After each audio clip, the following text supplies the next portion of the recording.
Welcome to Nice Ashes. I'm Mike. And I'm Nate, and we have our special guest friend of the show, Simcha, on with us.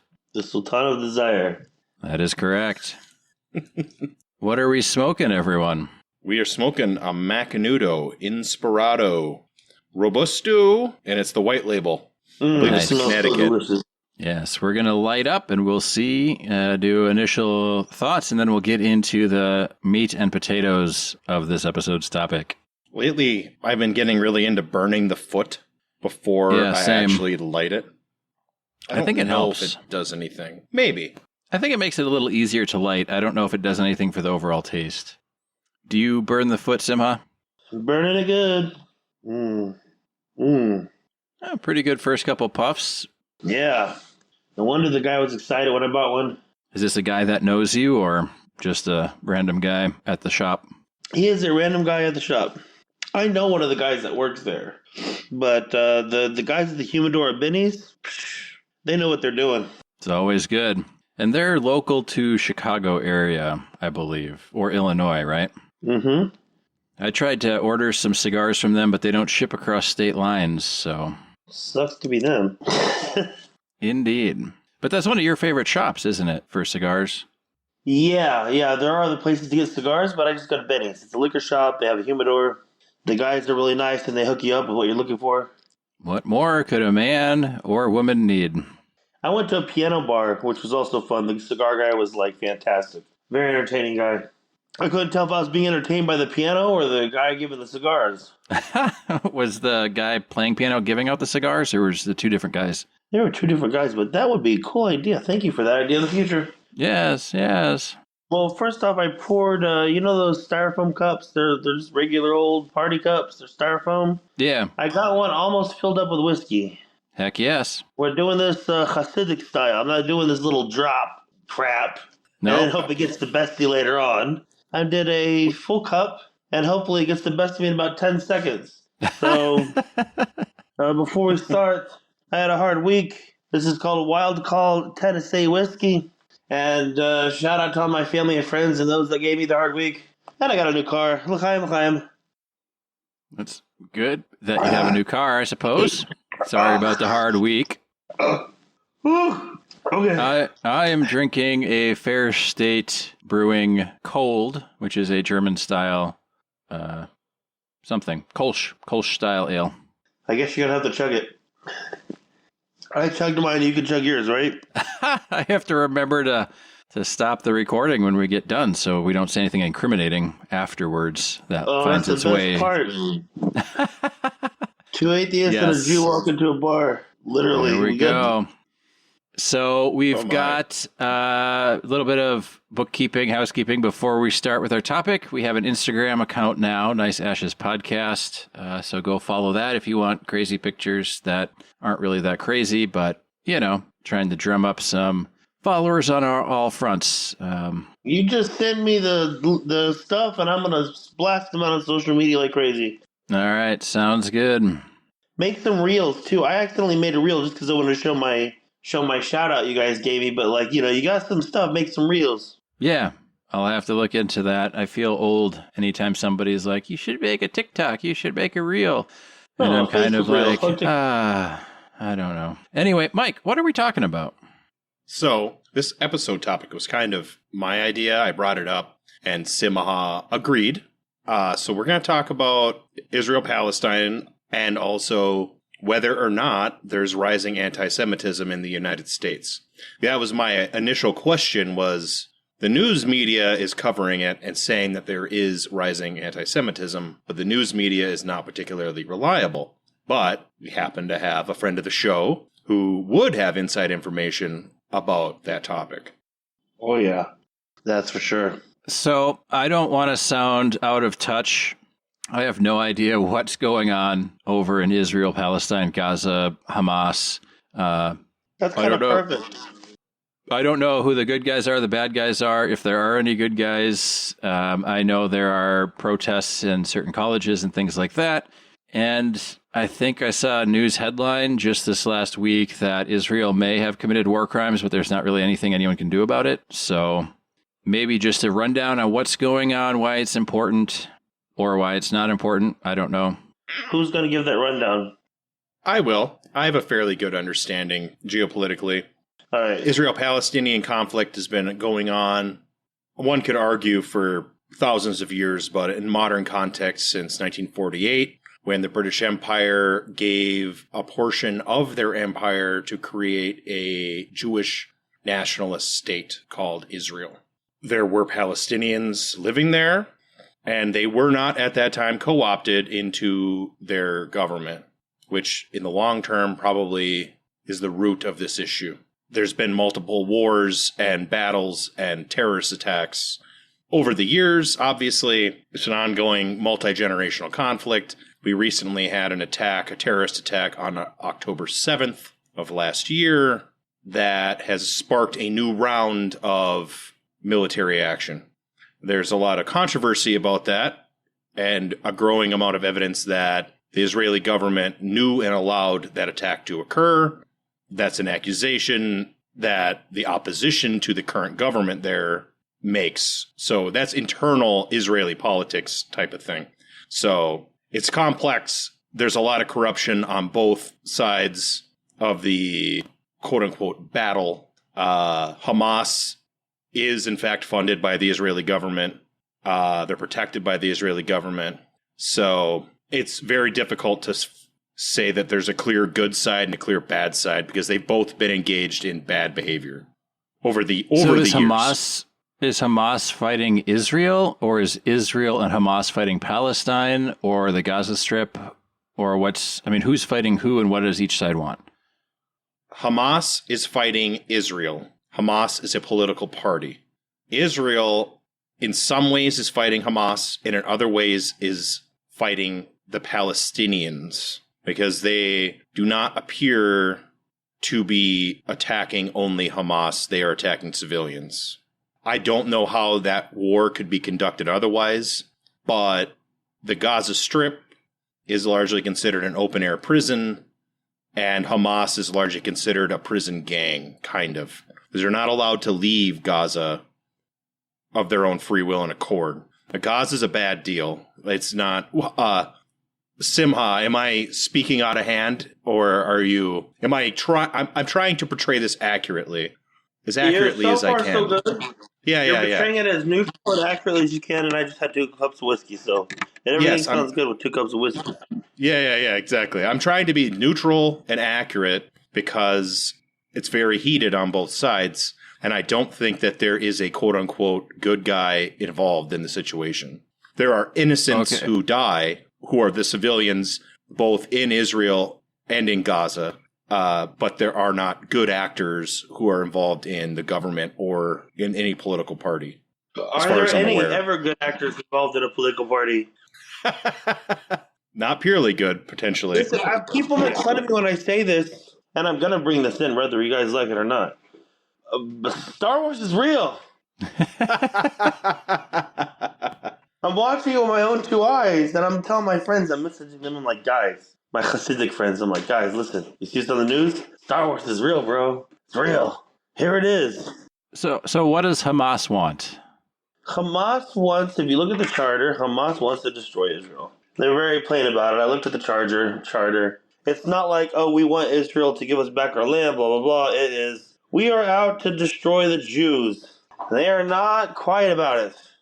Hamas conflates Israel with all Jews, kind of like the Osama bin Laden letter we covered.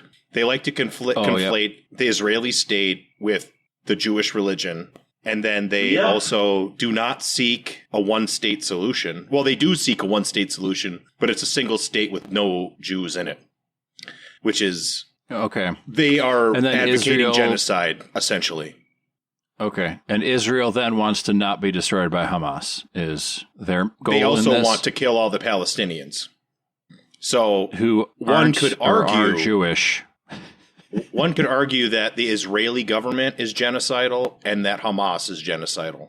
That does not mean that Palestinians are, or that Jews are, or that even Israelis are, but the governmental forces are. Okay. And the Palestinians are Jewish, non-Jewish, a mix?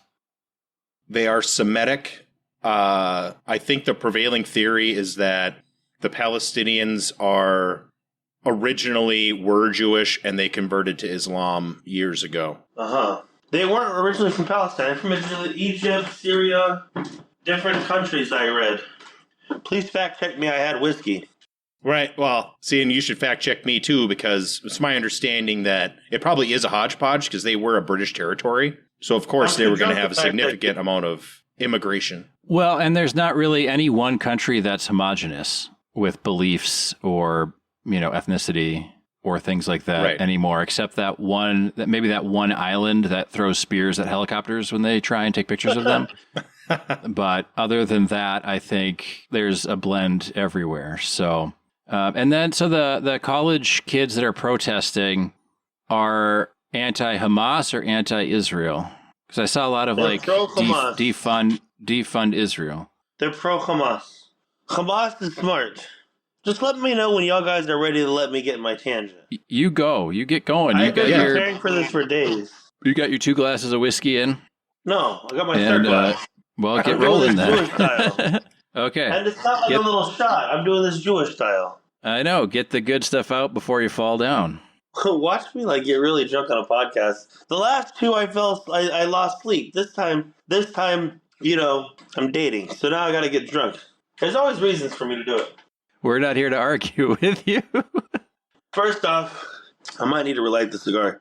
First off, when I see pro-Palestinian protests, and most of my people in my circles, we don't call it pro-Palestinian protests. We call it pro-Hamas. And I will tell you why it's pro-Hamas. If there were merely a people going out and fighting for the plight of innocent Palestinians, that's one thing. Then they just need to learn why the Palestinians are oppressed. Can you guys hear me okay? Yes. Okay. But what has happened is Hamas and their genius. And by the way, we're working with a genius organization. Type in Hamas charter. Listen to the son who left Hamas, but he was the son of Sinwar, of the owner of Hamas. And he will tell you everything. That this is all part of their plan. How is it that these white college students have Hezbollah flags? You know what Hezbollah is? Hezbollah is the organization from Iran. They're a terrorist organization. Why are college students touting Hezbollah flags? White people with gauges. And, another question is, why are, fat pro-Palestinian women, it's called Fatties for Palestine. They have a group. Why are they saying long live October 7th? That means that you believe that it was okay for these people to come in and massacre Jews. Why is it that the protests very clearly, one was happened locally, so it was there, we saw it, had hashtag Al-Aqsa Flood. Al-Aqsa Flood was the name of their operation that they were trying to October 7th. The only thing is they didn't get as far as they wanted. Al-Aqsa Flood, the Al-Aqsa Mosque is in Jerusalem. Al-Aqsa Flood, they were going to flood it. That was their plan. They thought that day was Liberation Day. So, again, I see those pro-Palestinian protests. I call them pro-Hamas. I don't call them pro-Palestinians. I know Palestinians voted for Hamas, and that's not what I'm here for. I'm here for to say that they, whether they know it or not, they're touting a pro-Hamas ideology. That's the bottom line. Everything that they're doing in universities to try to cut off Jewish organizations because they're Jewish, or trying to block Jews from entering classrooms, block Jewish professors from entering classrooms, faculty and students alike are blocking Jews from entering their classrooms, who they are professors to, or who they need to go to. It's disgusting. And it's happening in university, not just in America, it's happening in university in Europe already. Rise in anti-Semitism? Yes, very much. We've never seen this before. Yeah, and I got go on, Mike. I was going to say, how much of that is accurate and how much of it is overblown? And how much... The fact that I get these videos... You're saying? Oh, I was going to say that this reminds me of the anti-conservative movement that's been going on at colleges for a long time, because conservatives or controversial characters have been harassed and blocked from college campuses as well. And I wonder if it's more of an extension of that. I'm skeptical because I don't want to believe that there's a rise in anti-Semitism. Anti-Semitism went out of style 100 years ago. So that's what we saw. If there is a rise, then we need to nip that in the bud because it's not acceptable, obviously. There's a rise. This is not even a joke. There's a rise. There's a 100% rise in anti-Semitism. I get it from first-hand sources. I know people who are involved, and it's a rise in anti-Semitism because people blur the line between what is like pro-Palestinian. They blur those lines. So they're actually touting pro-Hamas stuff, and they're touting Semitism stuff in the guise of anti-Zionism. They don't know what anti-Zionism is. I'm an anti-Zionist. Congratulations. I'm very anti-Zionist. But that's what they're doing. Oh, no, this is something we can talk about, too. Congress just is attempting to pass a law that would make anti-Zionism fall underneath the anti-Semitism laws in the United States, under hate speech. It should. Anti-Zionism? Okay. Yeah, I'll tell you why. I'm an anti-Zionist. Okay. Mike, are you a religious person? I'm a Unitarian. That's hot. Nate, are you a religious person? No. Okay. I was going somewhere with this, I promise. So, Nate, if you opposed anti-Zionism, what would it be about? I don't know. What would I oppose anti-Zionism about? So anti-Zionism, for the sake of our listeners who might not know and be entwined, a Zionist is someone who believes Israel is the literal Holy Land? Not literally, because I'm not a Zionist, and I believe that. I believe that Zionism is the belief. Zionist. Oh, I was going to say that Zionism is the belief that Israel has the right to exist as a ethno-state. A couple hundred years ago, Zionists entered the office of one of my rebbes, a Hasidic rebbe, and he says to him, Beis Yaakov l'chil v'secha. Wow, that was a drunk Hebrew if I've ever heard of it. Beis Yaakov l'chil v'secha. Beis Yaakov, house of Jacob, let us go up. And the rebbe says, I'm not going to join your movement because you can't finish the verse. What was the finish of the verse? Ba'or Hashem, in the light of God. Zionism is a secular movement. They wanted to de-religionize the Jews, and they wanted to become a Jewish nationalist movement, and their original place of location was in Uganda. Israel was not their original location. So Zionism has the idea that Israel has the right to defend itself. That's a new thing. I don't call that Zionism, I call that human beingism. I am not a Zionist because I do not accept ethno-states. I don't think that ethno-states are wise in the modern world. However, I don't think Jews do either. Jews are very much against nationalism. Oh, they should be. But also, Israel as a nation state has the right to defend themselves against terrorism. Obviously, right? Like that's kind of the job of the nation state, is to protect their citizens against terrorist attacks. So those are not mutually exclusive ideas. But the line's blurred. When people look at a black hatter, and people look at a guy with long side curls and a black frock coat and a black hat, and they label him a Zionist, I laugh. Because those guys are the most avid anti-Zionists you'll ever meet. When people look at me and call me Zionist, I laugh. What? Sure. Oh, it was my understanding that most conservative religious Jewish people, like Hasidic Jews, are not Zionists. That's correct. Yes. There are Christian Zionists. But you're okay with anti-Zionism being a hate crime? Me? As an anti-Zionist? I don't know how to answer that question. Because to me, Zionism is the same difference as American patriotism. There's like not a difference between the two. I don't live in Israel. I've never lived in Israel. Why would I tote an Israeli flag in my house? I don't have a relevance to the state. I respect that notion. I don't have an Israeli flag in my house, just for the record. Like, I see it the same way I see the American government. Do you have an American flag in your house? No. I'm just trying to get a rise out of you. I'm an anarchist. Now, that being said, don't get me wrong. I love Israeli culture. I hang out with Israelis. I eat the food. I work at an Israeli restaurant after my job. You know, I have a lot of relationship with Israelis. But like I said, I see Zionism the same exact way I see American patriotism. Oh, this is a Christian country. You're just going to say that, but come on. These guys are not religious. Oh, this is a Jewish country. Okay, fine. When did Benjamin Netanyahu not eat when did he not eat non-kosher food in front of people? Tell me that. You see what I'm saying? The only difference is I see the right wing playing into religiosity as opposed to the Zionists who are not, trying to pretend to be religious. Christian Zionism is why Israel is supported so heavily in the United States. A lot of, well, you know that. You grew up Baptist, right?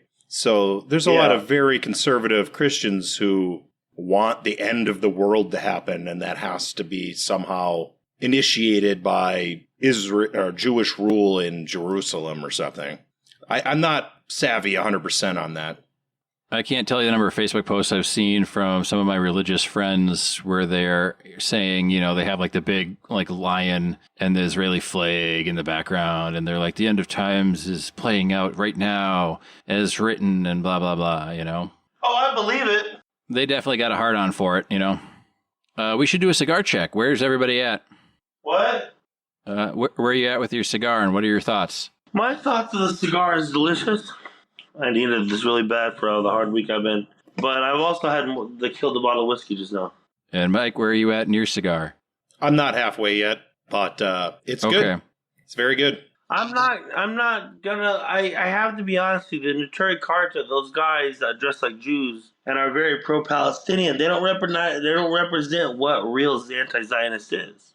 A real anti-Zionist is a religious Jew who opposes the state because it says that God will give Eretz Yisrael, the land of Israel, who he will give it to. So the Jews fucked up, and therefore other nations were able to take their land. But God gave it to those other nations.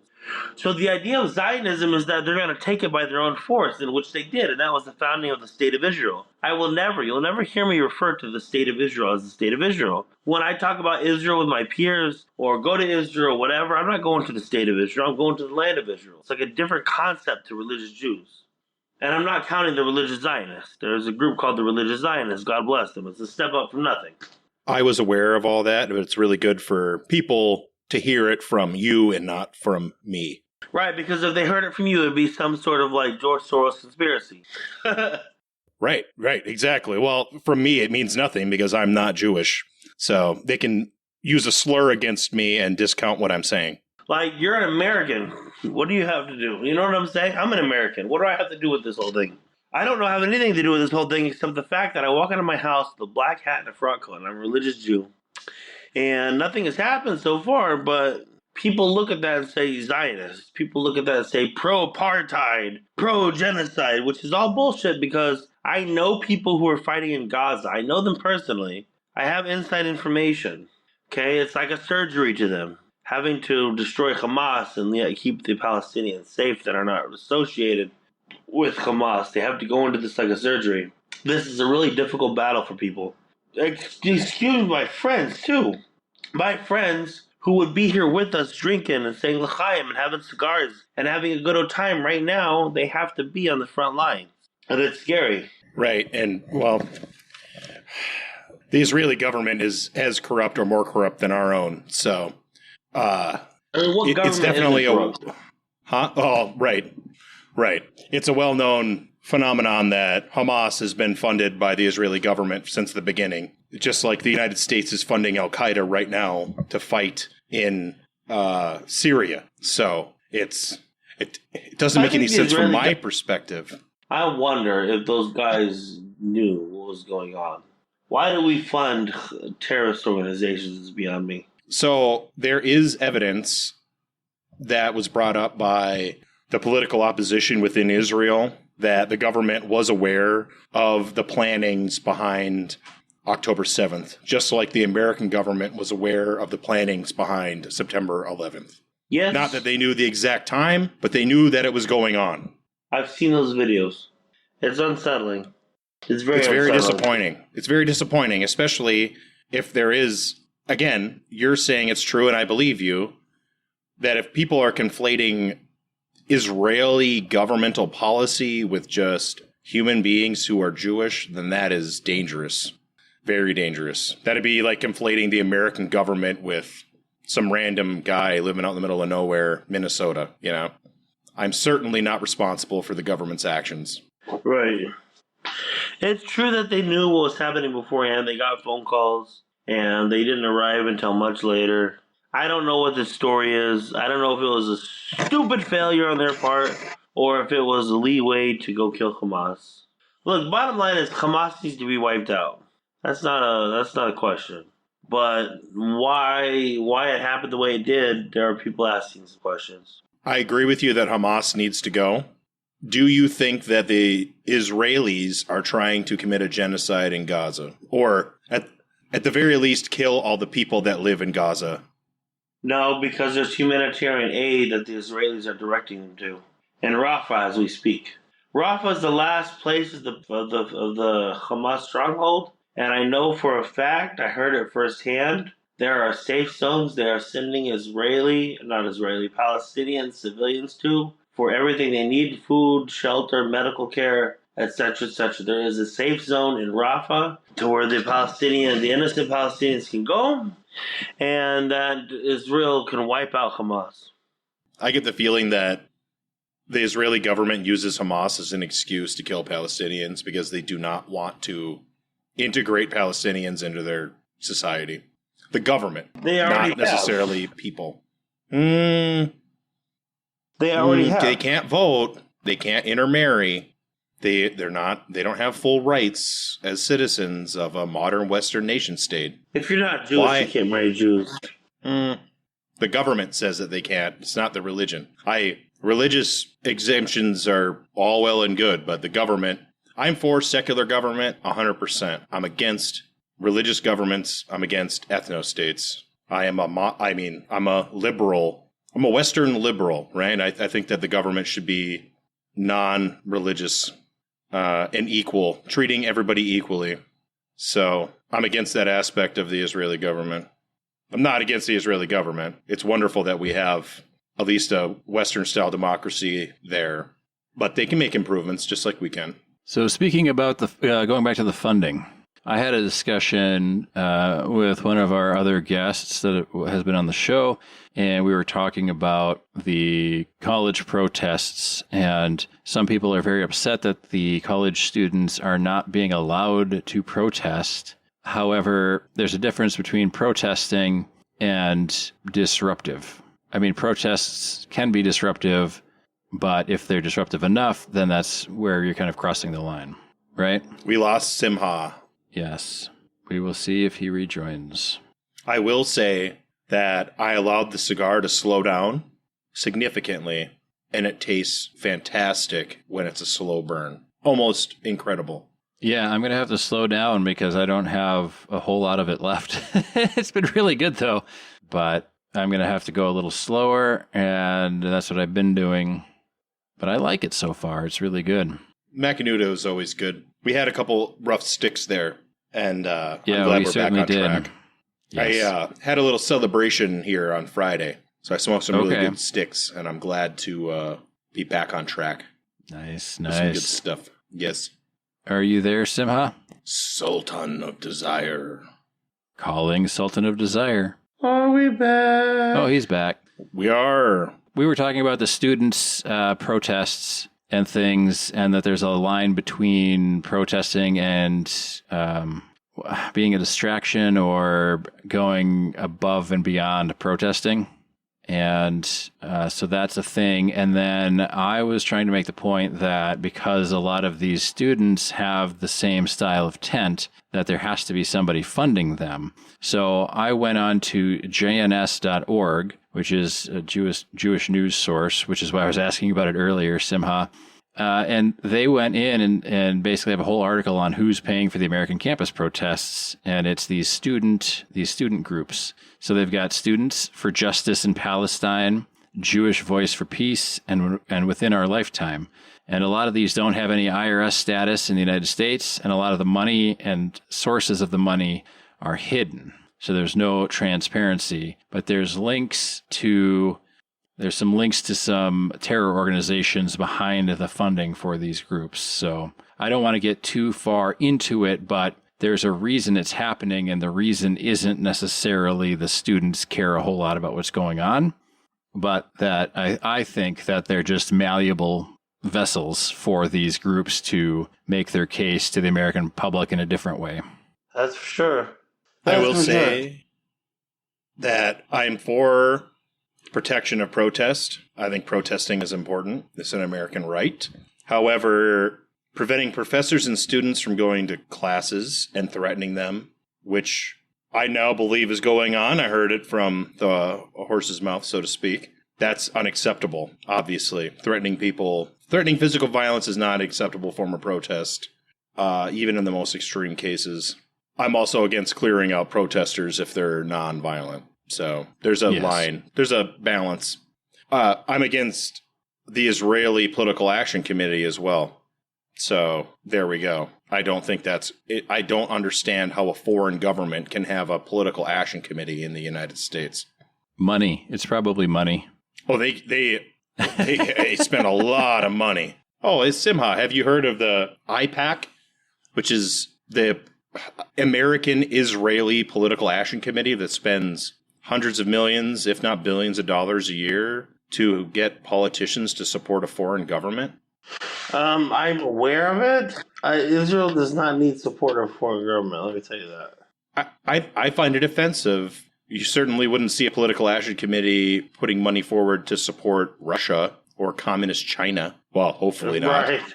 Well, you know what I mean. Like, Israel is our ally. I'm not against Israel, but they shouldn't be allowed to have a political action committee to give money to our politicians to get pro-foreign government policy. They don't need it. They don't You wouldn't need think it. so. They're a first world nation. They can take care of themselves. I've seen throughout Jewish history they don't need any sort of outside aid. They're going to wipe out Hamas whether we like it or not. I think everybody on this call is anti-Hamas. I'm not for a terrorist organization, so who could be? Yeah, I'm pretty Some against people terrorist are, I guess. organizations. I'm pretty against it. I'm against killing civilians, for sure, for no reason. I'm against killing soldiers for no reason.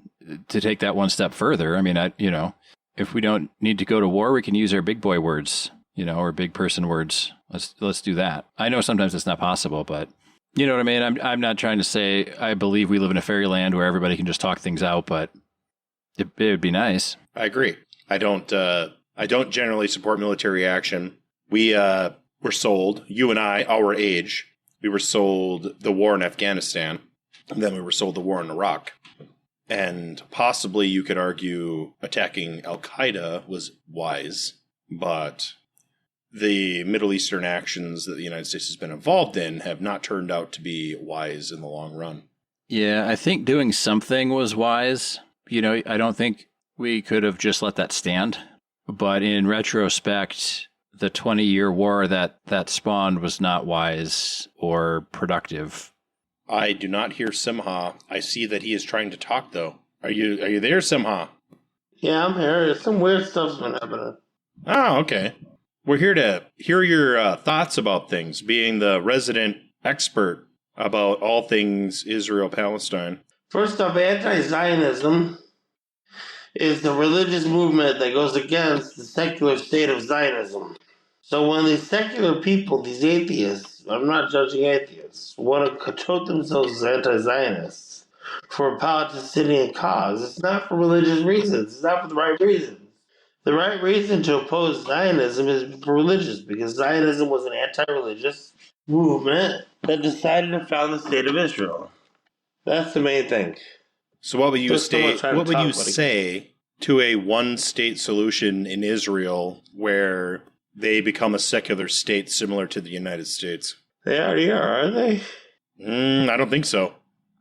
I don't think they are a secular state. Because wanting to be like the nations is a whole thing in the Bible. They wanted to be like the nations, and they got a king. Israel wants to be like the nations, so they have a government. They have a democracy, which, by the way, has happy Jews and Arabs in every corner. So it makes no sense to say Israel's an apartheid state when there are Arabs that are involved and they live a regular Israeli life. It's only with these guys called Palestinians that they're claiming to be apartheid. But I'm sorry, if you voted for a government like Hamas, you're kind of screwed over. How can we trust you? How do we know that you're a guy that voted for Hamas versus a guy that works for Hamas? Too many stabbings. Too many of these people come and stab Jews for no reason. Do you think that's every Palestinian, though? I mean, just because our country voted for Trump or Biden doesn't make all of us Trump or Biden supporters. I guess I don't even know how the elections work in Palestine, so... Okay, so the whole time I heard, do you believe that evolves around every Palestinian? Then didn't stop. Well, I said, do you believe that every Palestinian is pro-Hamas, that every one of them voted for Hamas? Or is it more like here where we elected Trump and we elected Biden, but that doesn't make all of us Trump or Biden supporters? I would say that. That's my opinion. You can't label every single Palestinian as pro-Hamas, even though some majority of Palestinians promoted Hamas. When a government lies to you and they claim that you're an apartheid state and that you're being oppressed by the Jews, even though that's not true, so you're going to believe that way. If that It's makes my sense. understanding. It's my understanding, and I'm going to run this past you, Simcha. Maybe we'll have to have a follow-up episode, which would be good, that Israel funds Hamas as a political entity, and that because the Israeli government under Benjamin Netanyahu funds Hamas, they can win elections because, of course, they can campaign. And they like to have Hamas there because Hamas's policy is pretty horrific, so they get to villainize their political enemies, right? I also, this is to my understanding. Yeah, well, yeah, Hamas is bad. You're not going to get a pro-Hamas statement out of me, I'll tell you that. Hamas is bad. But it's also my understanding that in Israel, right, they do have checkpoints, and the Palestinians do not have full rights as citizens there, which I find to be unacceptable in a modern... I want Israel to be a modern nation state, which they are in almost every way, but if they're not treating other citizens equally, then it is an apartheid state, right? All citizens have to have equal access to all rights. See, that I don't know. I just know that that Palestinians had working visas in Israel, and everything checked out with them. But it's kind of hard because you got Palestinians that voted for Hamas. You got people voting for Hamas that are pro-Hamasics. You got Hamas hiding behind them. I'll admit that it's difficult, but why not give those Palestinian citizenship and let them vote in their own elections, Israeli elections? See what I'm saying? They don't. If they don't. Yeah, I mean, if the government, like I say, the government. Again, this is my understanding. I don't know if it's.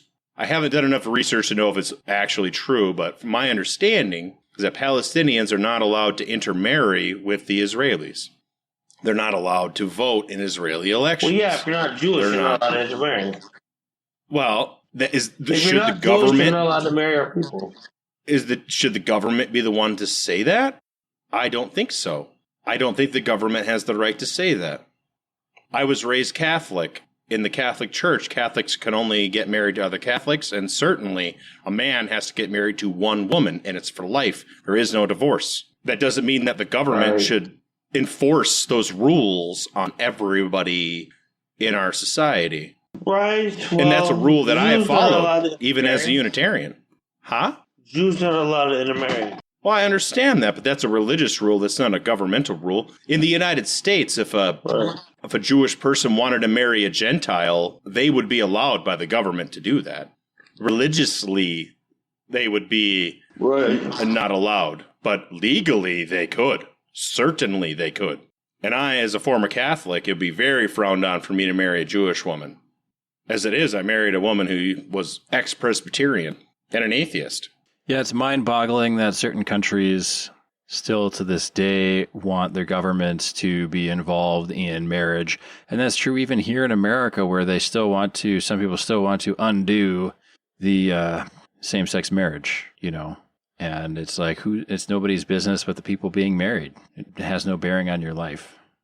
But I see I hear what you're saying, Mike, about the difference between the religious rules and laws and the national laws. Right. I'm for religious rules. There's no reason for the Catholic Church to allow a Catholic to marry a non-Catholic. That doesn't make sense. But the government can't ban that, right? My own brother left the Catholic Church to marry his wife because she was not Catholic. So he couldn't get married in a Catholic church, obviously. Neither one of my brothers are married in a Catholic church, and neither was I. We didn't marry Catholics. Yep. So there we go. We all left the church, but...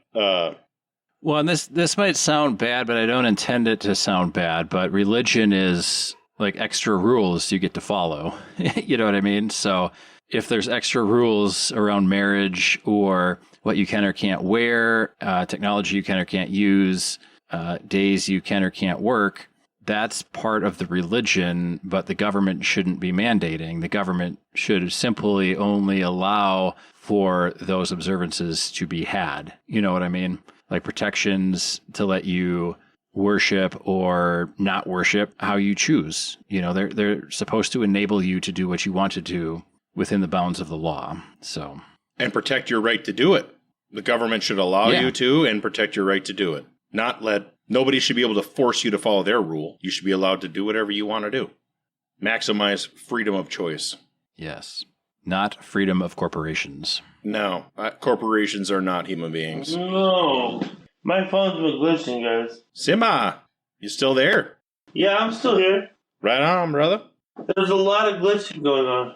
A lot of glitching. What do you think about the cigar, Simcha? Simcha, how'd you like the cigar?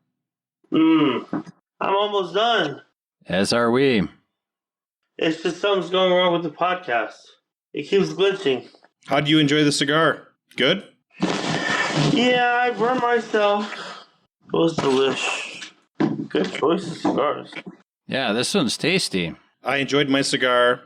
I think it is better served if you smoke it slowly, as many of the lighter cigars are. Let it have a slow burn and let it calm down. Smoke it slow, low and slow. And I did slow it down, and it's been very good. Being aware. Yes.